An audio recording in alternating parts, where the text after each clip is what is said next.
আসসালামু আলাইকুম ওয়া রাহমাতুল্লাহি ওয়া বারাকাতুহু।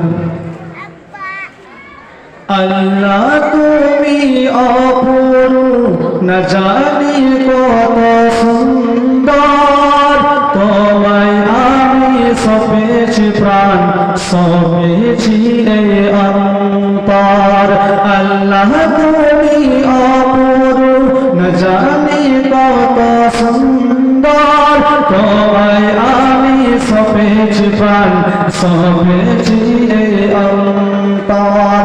আল্লাহ তুমি অপরূপ, তোমার আলো ছড়িয়ে পড়ে সুন্দর এই পৃথিবীতে, চাঁদ সূরজ জেগে ওঠে তোমার ডাকে সাড়া দিতে।